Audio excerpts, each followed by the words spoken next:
कृष्ण हमारे भीतर खड़ा होता है।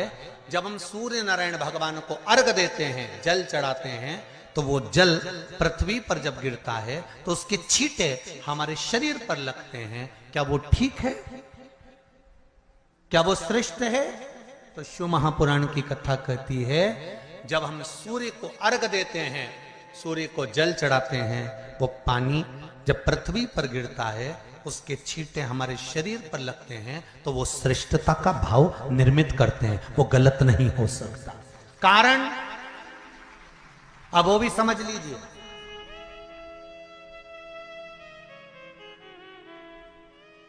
अब सूर्य नारायण भगवान को आप जल चढ़ा रहे हो तो छींटे नहीं लगे, उसके लिए क्या स्टूल पे चढ़ के चढ़ाओगे कि कुर्सी पे चढ़ के चढ़ाओगे?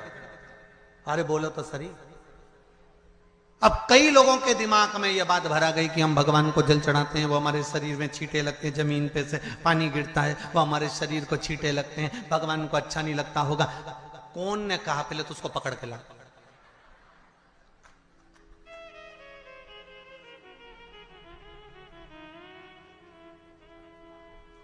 क्योंकि मेरे राम जी महाराज, मेरे भगवान कृष्ण, बड़े बड़े संत, साधु, सन्यासी, तपस्वी, साधक, उपासक जितने भी हुए, जिन्होंने सूर्य की आराधना करी, इन्होंने टेबल पे चढ़कर या कुर्सी पे चढ़कर जल नहीं चढ़ाया। इन्होंने पृथ्वी पर खड़े होकर ही, क्योंकि पृथ्वी तत्व के देव हैं शिव।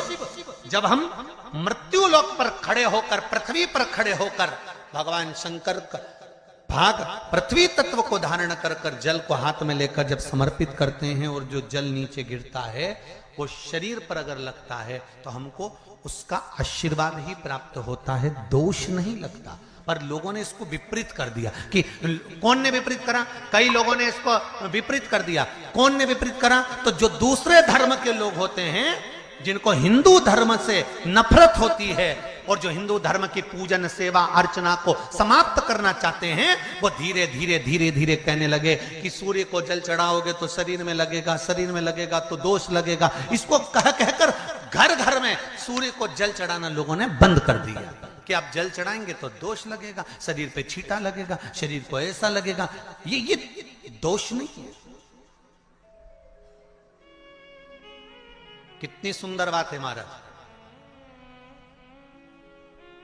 सूर्य नारायण भगवान को जब जल चढ़ाया जाता है, हाथ सिर से 8 इंच की दूरी पर होना चाहिए।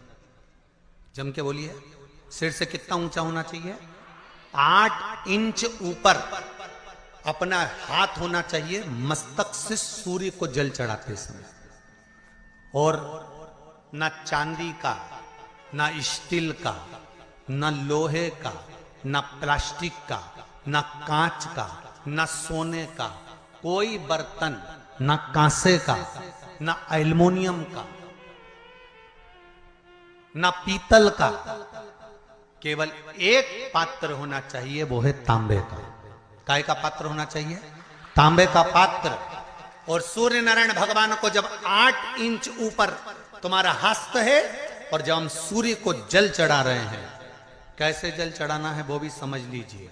अगर कोई कैंसर का मरीज है, जिसके चेस्ट में कैंसर आ गया हो, लेफ्ट में, राइट में कहीं पर कैंसर आ गया हो, या कोई गठान आ गई हो, तो महाराज आप जल चढ़ाते समय उस जल की धार को सूर्य भगवान को जब चढ़ा रहे हो, तो धार आपकी गठान की ओर जाना चाहिए, जिससे सूर्य की किरण उस जल में से आपके उस स्थान पर पड़े, उस जगह पर पड़े जहां पर गठान है।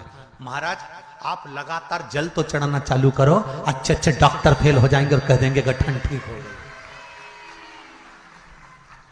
आपका लीवर और किडनी गड़बड़ कर रहा है, आप प्रतिदिन, आपका स्वास्थ्य गड़बड़ रहता है, आप प्रतिदिन ये ज्योतिष शास्त्र के अंतर्गत, रत्न शास्त्र के अंतर्गत, ये रत्न शास्त्र, ज्योतिष शास्त्र, रंग शास्त्र जो हमारे यहाँ है, रंगों के हिसाब से ये जितने रत्न होते हैं, माणिक हुआ, मोती हुआ, नीलम हुआ, मूंगा हुआ, पुखराज हुआ, ये क्यों कहते हैं ये पीला है, ये सफेद है, ये नीला है, ये लाल है, इसको शरीर में क्यों पहनाते हैं? उसका कारण होता है कि जब शरीर में पहनते हैं, सूर्य की किरण उसमें पड़ती है, हमारे शरीर पर वो कलर का इफेक्ट पड़ता है, उस कलर को शरीर पर लगता है, और शरीर पर लगता है तो हमारा शरीर धीरे धीरे हमारी